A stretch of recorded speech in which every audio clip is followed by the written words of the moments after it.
So I'm going to be talking about the Canadian perspective. Who we are. ConocoPhillips Canada manage a large portfolio consisting of both upstream and downstream projects and consisting of both FAS 5 and FAS 143 liabilities. Currently, the majority of our portfolio is actually the upstream side. These sites are located all across Canada, and our team consists of 5 remediation and 2 reclamation coordinators, as well as 2 analysts, 1 for financial and 1 for reporting.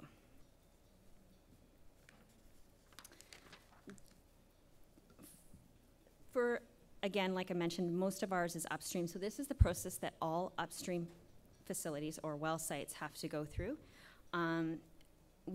There's currently regulations regarding timelines on abandonment, so every well goes through the abandonment process.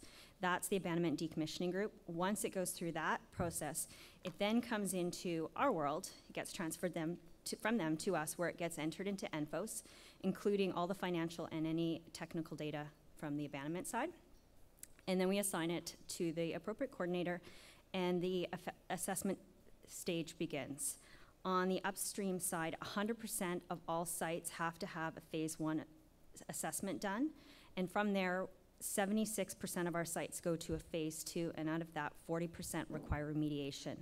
Then after that is completed, 100% of our wells are required to be reclaimed, according to the government. So then it goes from our group into the construction reclamation group, where they actually use ENFOS as well, and they finish off and get the REC certified. So these are just some pictures. Our group likes to say that actually we just move dirt. We're dirt diggers.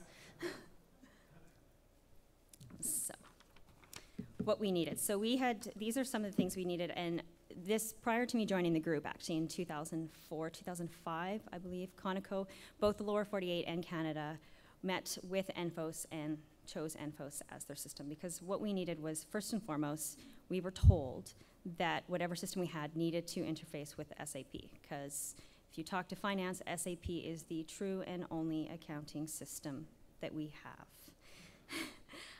We needed something that would track both financial and technical data together, because prior to ENFOS, that was the biggest issue, I know definitely in Canada, was that this information was kept in 2 separate databases, very difficult to track. And at that time, actually, there was only 2 remediation coordinators handling all of Canada.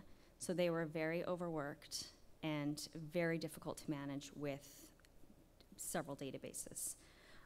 We also wanted something that could manage from abandonment all the way through to reclamation, and also something that would maintain all the relevant site data, especially the financial data, and something that we could customize easily, specific to the needs of Canada versus the lower 48, something specific to the remediation group to the reclamation group.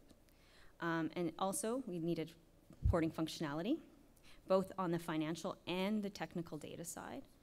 And then we wanted something that would allow the vendors to create the requisitions, thereby freeing up that we don't have to do it, because we don't have the people. And then something that's friendly and web-based. Web-based is great because you don't need to issue secure ID tokens to every one of your consultants. You know, when you have 10 consulting companies, and then out of those hundreds of people, you don't want to be in charge of giving them secure ID tokens and having access to all of our systems and all of our information. So that's great. It's web-based. They don't need it.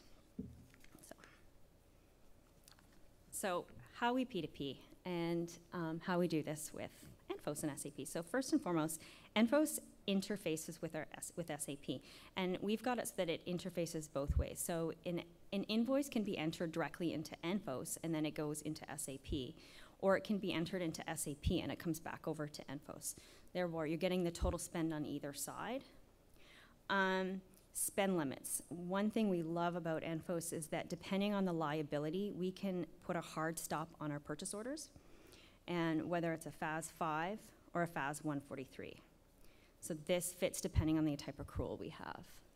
It helps manage our costs. All our POs are created, like as we mentioned, in ENFOS by our consultants, and we do it line item by specific task. Those are approved by the coordinators. They're two-touched within ENFOS, so we have a reviewer and an approver. Then it's sent to SAP, where it becomes a purchase order. Then it is returned to ENFOS in an invoicing status. On average, in Canada, we create 3,000 POs a year in ENFOS. So, and I did some little work, and there's about another 3,000 a year that are costs that are just coming over directly from SAP, so reconciled purchase orders per se in ENFOS, so about 6,000 a year. And invoicing, this is really important for following P2P or procure to pay process. An invoicing status of a PO in ENFOS is clear direction to our consultants that they have permission to go do that work. So until that PO is sitting in invoicing, they are not allowed to go and do work. But the other advantage to having it in ENFOS is they can go in, they can have it on their dashboard, they can instantly see when it's approved, they know they can go out and start work. They don't have to wait for an email, our coordinators don't have to email them. It's just a quick, easy two-touch, it's approved, they can go start work, and then they can start invoicing. We also have that with our requisitions, we have the two-touch in ENFOS, so we have a reviewer and approver. That also becomes the first touch for our invoicing in SAP. So when an invoice comes into SAP, it only requires one touch because we've considered the first touch to be that approval of the requisition. And another advantage to ENFOS is that we build out our POs, again, with specific line items according to the consultant's contract. So I actually sat down with our procurement department last week, and they admitted that we are leading the way for ConocoPhillips Canada in how we manage our contracts with our consultants and our purchase orders. We are the only group that actually makes their contracts to be built out in SAP. So we have an outline agreement with the consultants, and within that outline agreement, we have all of their rates built out. So then that is actually linked to ENFOS. We have it reconciles with it daily so that if we go into SAP and change their rate schedule, it will change it in ENFOS. So then when they requisition it, it will reflect the new rates. So it's great because we can track costs at the service level, so we can see how many, project management level, how many technical people at different levels we're spending money on. So we can track all of those costs. So this is just how our requisitions are built out. As you can see, it's specific to their rates and how many. So, and these all match exactly what's in SAP and matches what's on their contract.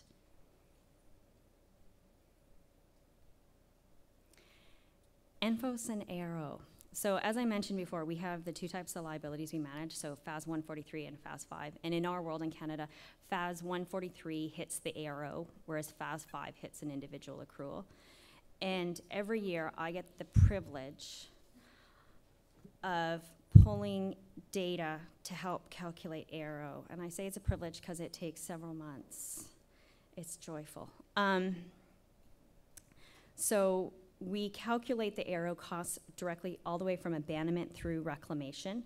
The group I'm in is only in charge of pulling the costs for assessment, remediation, and reclamation. The abandonment group does that themselves. One advantage to ENFOS that we found that SAP doesn't give us, and which is why we want to hold on to ENFOS for as long as we can, is because when we figure out assessment costs, we actually have to break it down to the phase level, whether it was a phase 1 or phase 2, because as I mentioned, not every site goes to a phase 2. So we have to calculate in our ARO, what does a phase 1 cost on average for that asset area? What does a phase 2 cost? And then we have to calculate how many go to phase 2, and then what is remediation cost? How many go to remediation? And then all of that is rolled up to figure out how much does it cost to take a well site in a specific asset area from abandonment to reclamation, and then all those costs are applied to all the active wells in that asset area to calculate ARO. And we do a 3-year rolling average every year to calculate ARO. Because we in SAP, it just goes to the assessment level. ENFOS is vital because it breaks it down because of the PO, whether it's a phase 1 or phase 2. So I can pull the PO costs out of ENFOS and calculate whether it was a phase 1 PO or phase 2, and then find the cost specific to that phase. So we just finished that for this year, so it's great. Or I finished my part. So one of the ways that, or these are some of the ways that we make ENFOS fit for us, and why we like it. First of all, it customizes the fields that we need and that we want to track. That's really important because we often make changes on a whim.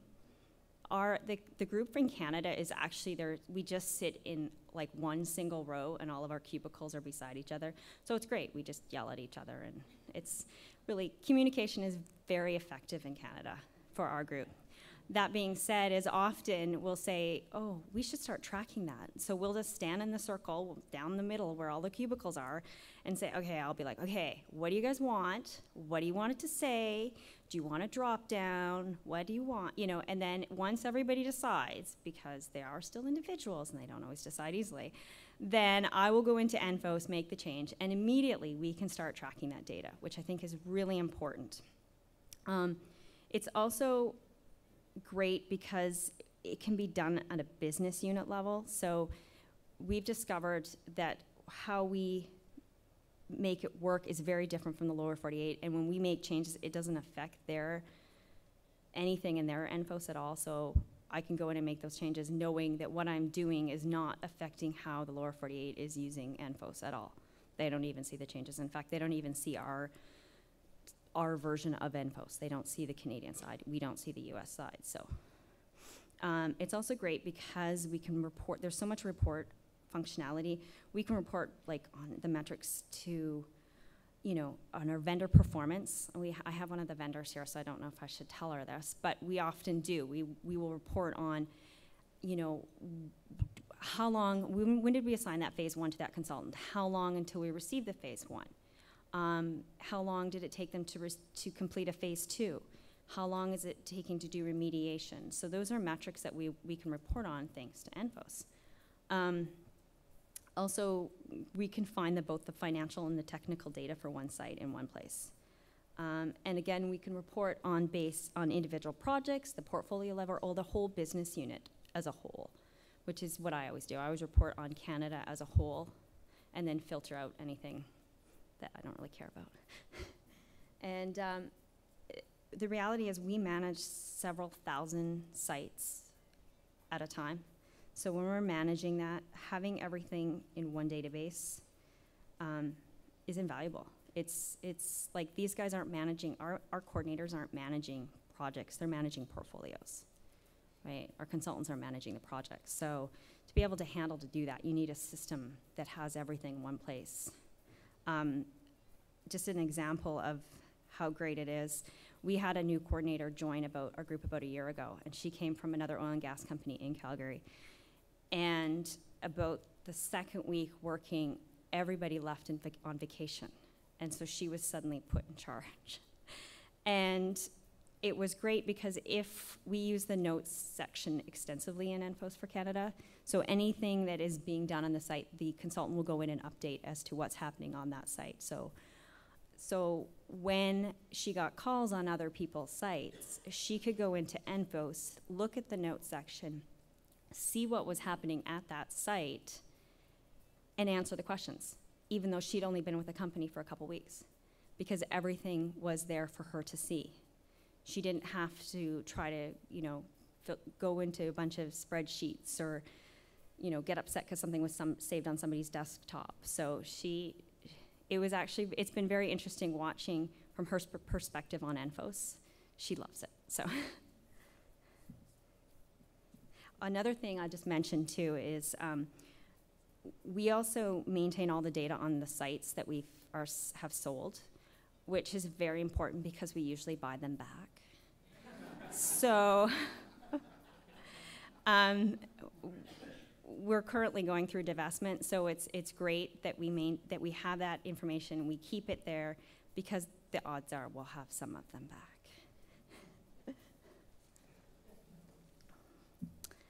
transferring sites. This is transferring internally. So prior to 2010, actually, our group used to be the Remediation and Reclamation Group. And then there was also the Construction and Reclamation Group. So it was really confusing because the Construction and Reclamation Group came from Heritage Burlington. ConocoPhillips had bought Burlington Resources, and so they were continuing to do a little bit of remediation and reclamation on their sites, and we were doing remediation and reclamation on Heritage Conoco and all of those parent companies. Then we decided that wasn't effective, so in 2010, we decided that we were going to reorg, and we were going to turn all reclamation over to the Construction Reclamation Group, and they were going to turn all remediation and assessment over to us. And the only rule my manager had is because he is in charge of ARO, or his butts on the line for the dollars, was he said to them, I don't care what database you use, but these are the numbers I need, and I need them when I ask for them. They use ENFOS. They decided it was best to just use the system that we have in place, and I think they're actually starting to like it. So, like I said, once a site has been assessed and remediated, it will go to the Reclamation Group. This group is in a different building, reports under a different chain, completely separate from us. The only link we have to them is actually spend against ARO. Other than that, we have no link. So the great thing about ENFOS is that we can transition the site to them with all the information on the assessment and the remediation to them just by assigning an activity. Everything goes to them, including the AFE, which is actually what we spend against. So we have an AFE that is set up by the abandonment group that carries that well site from abandonment all through to reclamation, spending against that AFE. So that AFE is already linked for them to start going in and spending against. They just have to pick the right network, and it's all there. It's in one place. It's been really effective, and I think they appreciate it.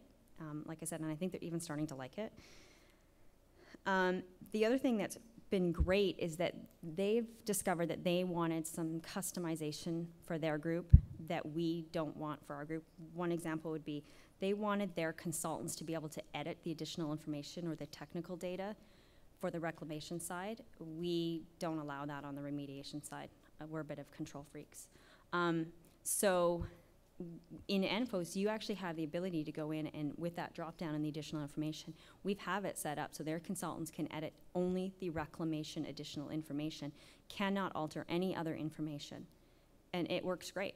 It works for them. They're happy. Their consultants, they have their consultants go in and enter the information they need, and we're happy because they can't touch any of our stuff. So it works out really well.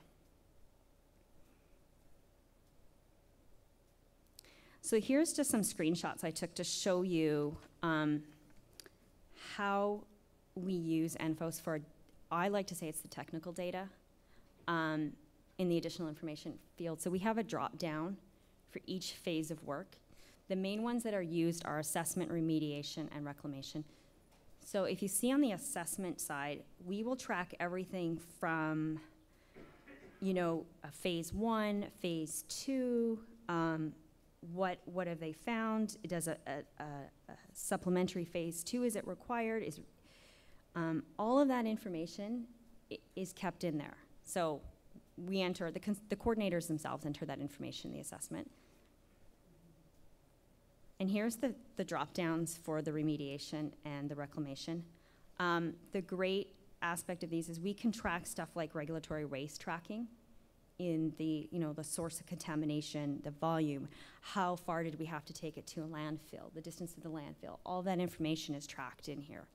On the reclamation side, they track the size or the hectares of area that they've reclaimed. In Alberta, we have what is known as green zone and white zone. Green zone is forested.